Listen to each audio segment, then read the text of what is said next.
Present day. Present time.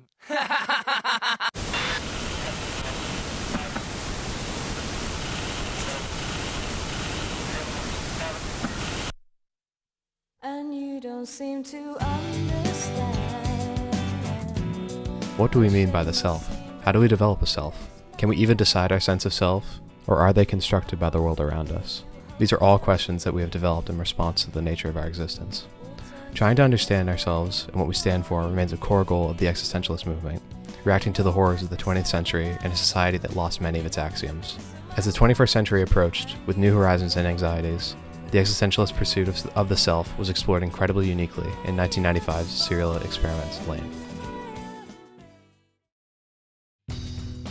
Grappling with a world of increased connectivity and new technology, Lain looks at a society that is increasingly isolating itself from each other. The series follows Lain, a strange girl who develops increasing obsession with the wired, a prospective future of our modern-day internet that encompasses all forms of communication. Going from a computer-illiterate Luddite to a powerful technomancer, Lain tries to understand her existence and purpose as she comes to meld with the wired and technology as a whole. Lain's character arc plots a crash course through existentialist self-discovery and interrogation, showing the development of her value system, place in society, and reaction to living in a hyper-social system that watches her from every angle. Philosopher Jean-Paul Sartre describes our sense of self as being split between our being as self and being for others. When we are alone, we somewhat transcend our bodies and act as pure consciousness.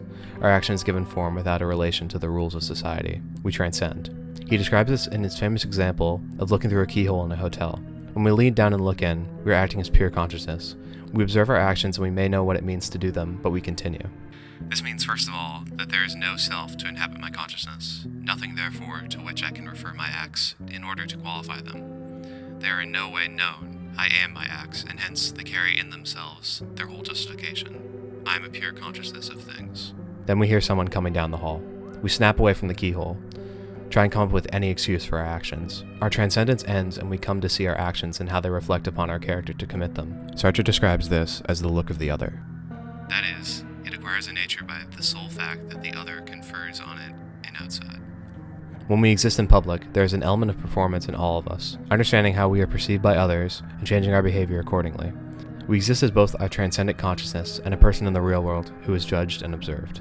Throughout the series, Lain seems to exist in a more literal way, being split between her real self and her internet persona. When both are named Lain and appear to be the same person, Lain and her wired self couldn't be more different. In the real world, Lain is quiet and reserved, having few friends and barely speaking to others unless spoken to. While on the internet, Lain changes into a more capable and confident person, using her technological skills to build a vast network of cybercriminals and hackers within her sphere of influence. While we usually consider our being for others as the more civilized or socially aware side, the nature of the internet can flip this concept. While online, Lain adopts a persona that matches the wild and rowdy nature of the online world, using it to gain approval and build reputation amongst other users. In a way, when viewed by others over the internet, she adopts the social conventions of the internet, one that applauds confidence and celebrates brashness. Her real-world self more accurately reflects her true nature, as she is mostly alone while offline. These two personify themselves as literal representations of the phenomena Sartre identifies, being closer to separate personalities that Lain switches between, going from one to another without remembering. Like us, Lain exists in a battle between her identities, struggling to find where she begins and her internet persona ends, or if there's even a real difference between them at all. Sartre also explores the example of a waiter when dealing with this concept. When the waiter goes to work, he adopts the norms and conventions of his given profession: precise, polite, courteous. Sartre asks if he is in some way acting in bad faith by presenting this persona to the world. Is he in some way being dishonest with himself by acting this way, or is conforming to societal expectations for given public-facing professions acceptable? I am not he. I am separated from him, as the object from the subject, separated by nothing. This nothing isolates me from him. I cannot be he. I can only play at being him. That is, imagine to myself that I am he. Sartre finds these personas we adopt dishonest, or lacking the being in itself qualities that we have when acting alone or away from the public eye. We become our roles and change ourselves by acting them. Lain collides with her personas as she reaches the end of the series, becoming intertwined with the world of the internet in her physical form. The role she played became a part of her, changing her being in itself as she became more accustomed to using it.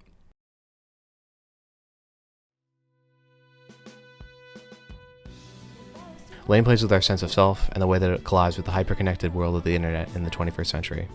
Are our online identities a reflection of something deeper within ourselves, or are they just roles we play to garner favor with others?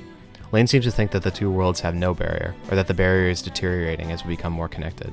We see so often how our online world acts as an upper layer of reality in 2025, existing almost like its own space in a metaphysical world that interacts with our own. Online identity allows us a space to express things that we may not have the confidence to express in our real lives.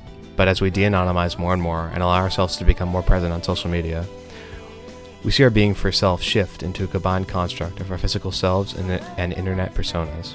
Lain saw just some of the ways that this would change our society, and some that may be closer than we think. It's just an advanced medium for communication. Don't ever get it confused with the real world.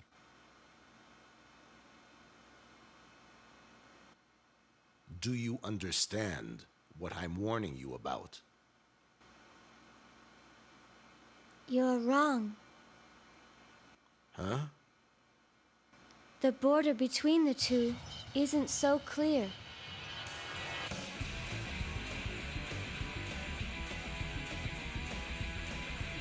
And I will be able to enter it soon. In full range and full motion, I'll be completely metamorphosed.